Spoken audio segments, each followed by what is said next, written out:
जी तो वेवियर, आज जो हमारा टॉपिक है this is called projectile motion. तो इस वीडियो में हम सिर्फ प्रोजेक्टाइल मोशन के इंट्रोडक्शन करेंगे कि प्रोजेक्टाइल मोशन होता क्या है, और जो प्रोजेक्टाइल मोशन है उसके कितने काइंड है हमारे पास, और प्रोजेक्टाइल मोशन जो है वो कौन से ब्रांच ऑफ फिजिक्स के साथ रिलेटेड है। मेन प्रोजेक्टाइल मोशन को हम कौन से ब्रांच ऑफ फिजिक्स में पढ़ते हैं। तो सबसे पहले हमारे पास जो है प्रोजेक्टाइल मोशन जो है वो एक ब्रांच ऑफ फिजिक्स है जिसे हम बेलास्टिक कहते हैं। सो प्रोजेक्टाइल मोशन जो है वो फिजिक्स का एक ब्रांच है विच इज कॉल्ड बेलास्टिक। तो ये बेलास्टिक का आपके पास एक टॉपिक है जिसे हम बेलास्टिक में पढ़ते हैं। तो बेलास्टिक क्या है? बेलास्टिक को हम डिफाइन कर सकते हैं that the branch of physics and which we study about the motion of projectile and two dimension or three dimension are called belastic। तो इसी ब्रांच ऑफ फिजिक्स को हम क्या कहते हैं? This is called ballistic. इसी को हम बेलास्टिक कहते हैं। सो ये आपके पास बेलास्टिक जो है ये फिजिक्स का अनदर ब्रांच है। सो अब आते हैं हम प्रोजेक्टाइल मोशन की जानिब कि प्रोजेक्टाइल मोशन होता क्या है।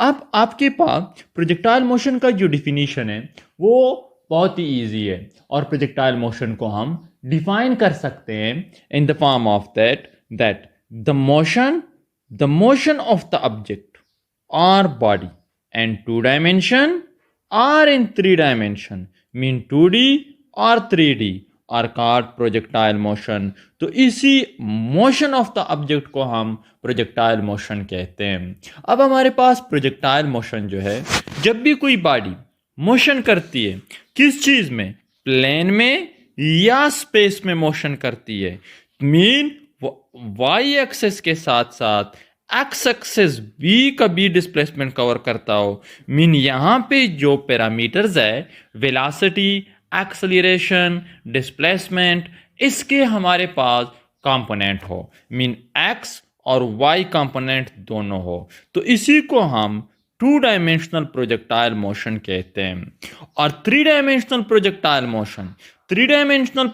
मोशन हम उस काइंड ऑफ मोशन को कहते हैं जिसमें हमारे पास एक ऑब्जेक्ट जब मोशन करती है तो वो डिस्प्लेसमेंट कवर करता है along X axis, along Y axis, along Z axis. Mean वहां पे जो ऑब्जेक्ट की जो वेलोसिटी होती है उस वेलोसिटी के तीन कंपोनेंट होते हैं, v of x, v of y and v of z। इन तीनों कंपोनेंट होते हैं। While on the other hand velocity के जो कंपोनेंट होते हैं एंड टू डायमेंशन इसके दो कंपोनेंट्स होते हैं। आपके पास नंबर फर्स्ट जो कंपोनेंट होता है this is v of x, और सेकंड जो कंपोनेंट होता है this is v of y।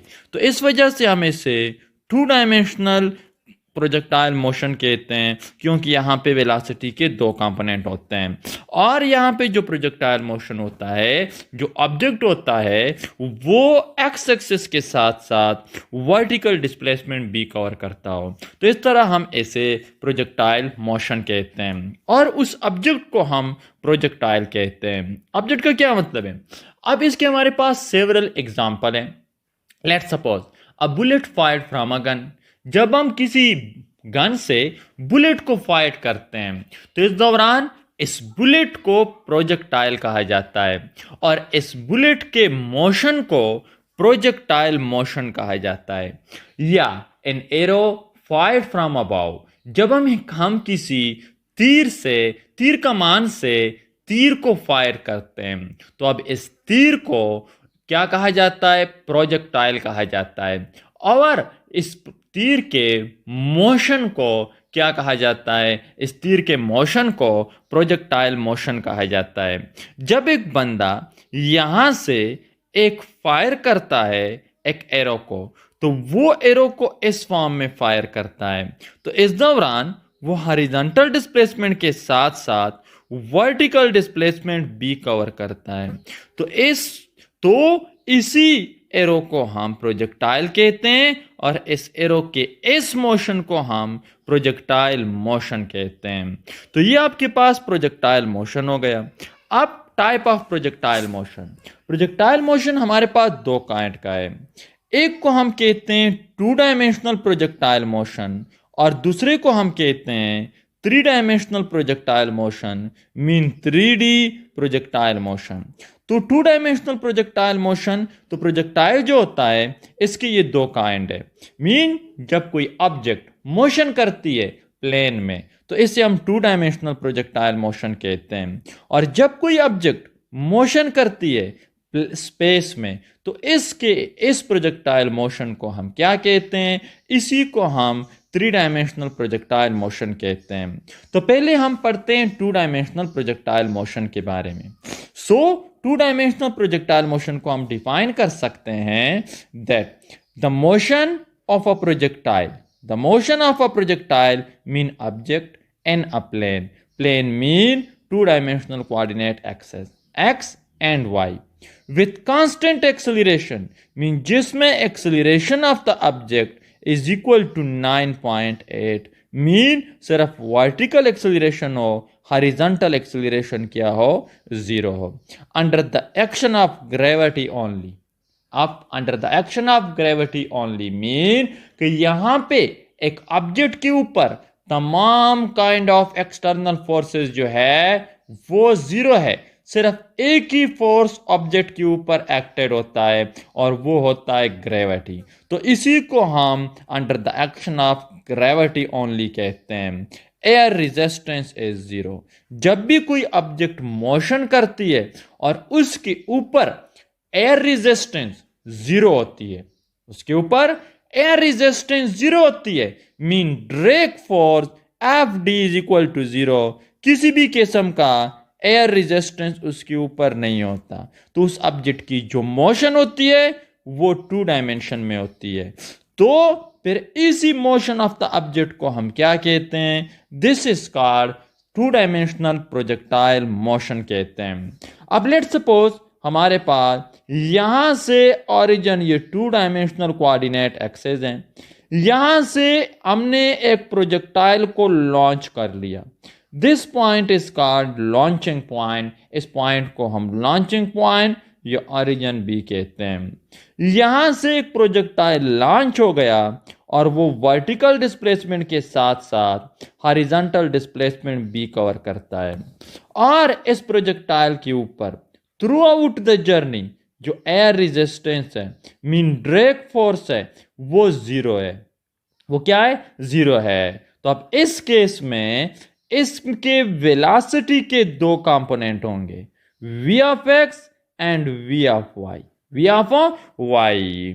तो यहां पे v of x mean horizontal component of velocity के लिए जो रिस्पॉन्सिबल फोर्स है this is called drag force, this is called drag force. तो ड्रैग फोर्स टू डायमेंशनल में 0 है, तो एज अ रिजल्ट इसका जो हॉरिजॉन्टल कंपोनेंट ऑफ वेलोसिटी होता है this is through out the journey ये कांस्टेंट होता है। क्या होता है, कांस्टेंट होता है।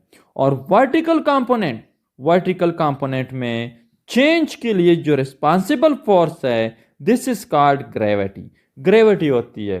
तो इस वजह से ग्रेविटी की वजह से वर्टिकल कंपोनेंट ऑफ वेलोसिटी में चेंज आता है, और इसी चेंज की वजह से इसका जो एक्सेलरेशन होता है वो कांस्टेंट होता है, and this is equal to 9.8 metre per second square की इक्वल होता है। So and two dimensional projectile motion आपके पास ऑब्जेक्ट का जो हॉरिजॉन्टल कंपोनेंट ऑफ वेलोसिटी होता है वो कांस्टेंट होता है, इस वजह से a ऑफ x जो होता है this is equal to 0, is equal to 0 mean horizontal acceleration 0 की इक्वल होता है। और जो वर्टिकल कंपोनेंट होता है, vertical component of the velocity वो आपके पास 0 नहीं होता, और इस वजह से ऑब्जेक्ट में वर्टिकल एक्सेलरेशन जो है वो प्रोड्यूस होता है, and this vertical acceleration is equal to आपके पास a of y and is equal to g and is equal to 9.8 metre per second square के इक्वल होता है। सो इस काइंड ऑफ प्रोजेक्टाइल मोशन को हम टू डायमेंशनल प्रोजेक्टाइल मोशन कहते हैं, और हमारा जो टॉपिक है this is two dimensional projectile motion. So इसके डिफिनीशन को दोबारा रिवाइज करते हैं। The motion of a projectile mean object in a plane, plane में 2 डायमेंशनल कोऑर्डिनेट एक्सेस में, with constant acceleration mean g is equal to 9.8 meter per second square under the action of gravity only, mean all kind of external forces is equal to 0. All kind of external forces is equal to 0 except gravity, mean gravity जो होता है weight this is not equal to 0, ये 0 की equal नहीं होता। सो इस whole journey में projectile के ऊपर सिर्फ एक ही फोर्स एक्टेड होता है और वो होता है इसका वेट, और ये वेट की वजह से जर्नी को कंप्लीट करता है। तो इस काइंड ऑफ मोशन को हम 2 डायमेंशनल प्रोजेक्टाइल मोशन कहते हैं। अब 3 डायमेंशनल प्रोजेक्टाइल मोशन को हम डिफाइन कर सकते हैं। The motion of a projectile in 3 dimension means space, air resistance is not 0, mean यहाँ पे जो एयर रेजिस्टेंस होता है, मीन जो ड्रैग फोर्स होता है, वेट के साथ साथ इसके ऊपर जो एयर रेजिस्टेंस होता है, ड्रैग फोर्स जैसे हम कहते हैं, वो भी 0 की इक्वल नहीं होता। तो यहाँ पे 3 डायमेंशन में इसके ऊपर 2 काइंड ऑफ फोर्सेस जो है वो एक्टेड होते हैं। एक फोर्स इसके ऊपर वेट होता है और दूसरा फोर्स इसके ऊपर क्या होता है, ड्रैग फोर्स होता है। तो अब वेट की वजह से हॉरिजॉन्टल कंपोनेंट ऑफ वेलोसिटी में चेंज आता है, और आपके पास ड्रैग फोर्स की वजह से वर्टिकल कंपोनेंट ऑफ वेलोसिटी में चेंज आता है। तो दोनों कंपोनेंट में चेंज आता है, और इस चेंज की वजह से यहाँ पे वर्टिकल कंपोनेंट में प्रोड्यूस होता है वर्टिकल एक्सेलरेशन, और हॉरिजॉन्टल कंपोनेंट में एयर रेजिस्टेंस की वजह से चेंज की वजह से प्रोड्यूस होता है हॉरिजॉन्टल एक्सेलरेशन जो है वो प्रोड्यूस होता है। So are called 3 dimensional projectile motion. तो इसी को हम 3 डायमेंशनल प्रोजेक्टाइल मोशन कहते हैं। सो अब यहाँ से एक प्रोजेक्टाइल, तो अब ये प्रोजेक्टाइल जो है ये एक्स एक्सिस के साथ वाई डिस्प्लेसमेंट और जेड डिस्प्लेसमेंट जो है वो भी कवर करता है। मीन यहाँ पे जो डिस्प्लेसमेंट होता है वो 3 काइंड ऑफ वेलोसिटी होती है, डिस्प्लेसमेंट भी होता है, कवर करता है X, Y and along Z axes. So इस वजह से यहाँ पे जो वेलोसिटी होती है this is V of X, V of Y and V of Z. Mean velocity के 3 कंपोनेंट 3 डायमेंशनल प्रोजेक्टाइल मोशन में होते हैं। मगर ये हमारा टॉपिक नहीं है, हमारा जो कोर्स है वो 2 डायमेंशनल प्रोजेक्टाइल मोशन जो है वो हमारा कोर्स है। सो अब आपके पास जिस तरह हम मैकेनिक्स में पढ़ते हैं, मैकेनिक्स में मीन लिनियर मोशन में हमारे पास कोई ऑब्जेक्ट जो है वो जिस पाथ को फॉलो करती है उस पाथ को हम डिस्प्लेसमेंट कहते हैं या हम डिस्टेंस कहते हैं। ऑप्टिक्स में हमारे पास कोई ऑप्टिक्स में हमारे पास फोटॉन जो है वो जो पाथ फॉलो करती है उस पाथ को हम रे कहते हैं।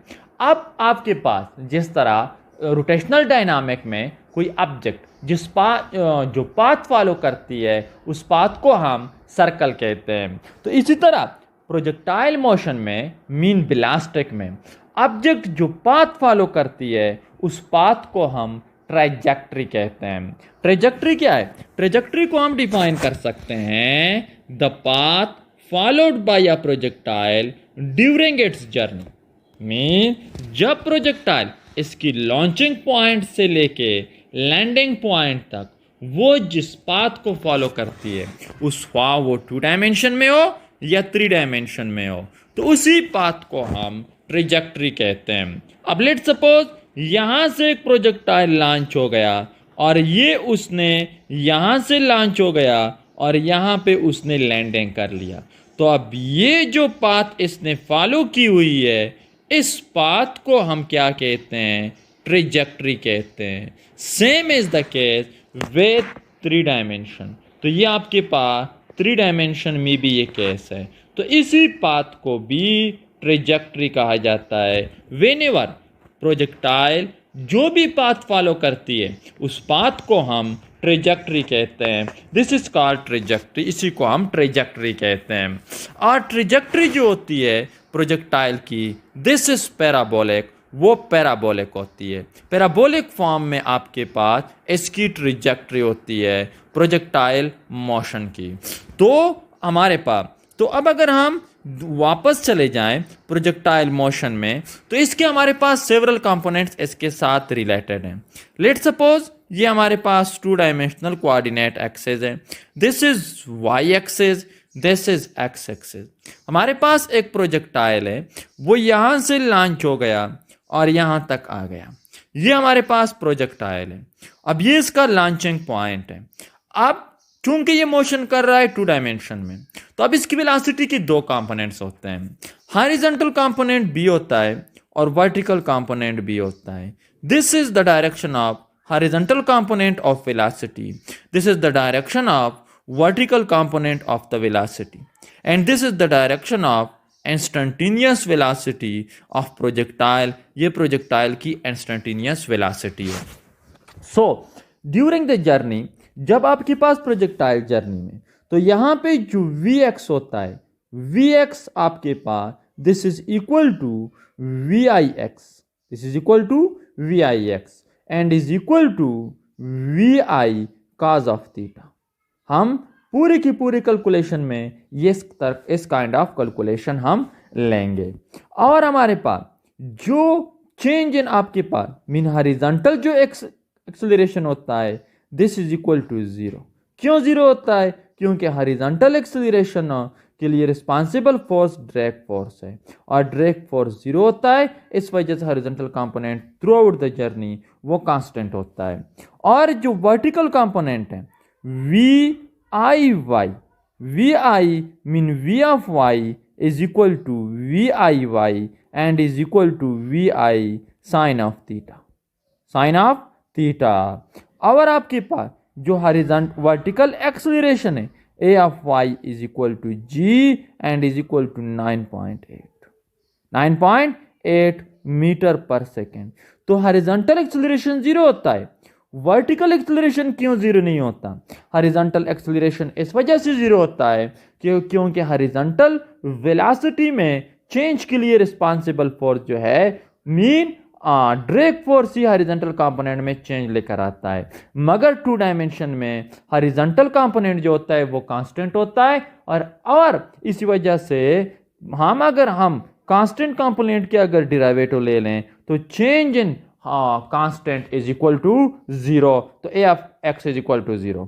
और जो वर्टिकल कंपोनेंट होता है इसमें चेंज ग्रेविटी की वजह से vertical component throughout the journey वो आपके पास 9.8 मीटर पर सेकेंड स्क्वायर के इक्वल होता है। तो ये हमारा इंट्रोडक्शन हो गया किस चीज का? प्रोजेक्टाइल मोशन का। तो आगे इंशाल्लाह हम नेक्स्ट वीडियो में प्रोजेक्टाइल मोशन के टर्म्स, पैरामीटर्स मालूम करेंगे। मीन हाइट ऑफ प्रोजेक्टाइल मालूम करेंगे, रेट ऑफ प्रोजेक्टाइल मालूम करेंगे। इसके अलावा हम instantaneous velocity, summit point and so on. अब हर नई वीडियो को देखने के लिए हमारे चैनल को सब्सक्राइब कर लें ताकि हर आने वाली वीडियो से आप बाखबर रह सकें, मीन आप तक पहुंच सकें।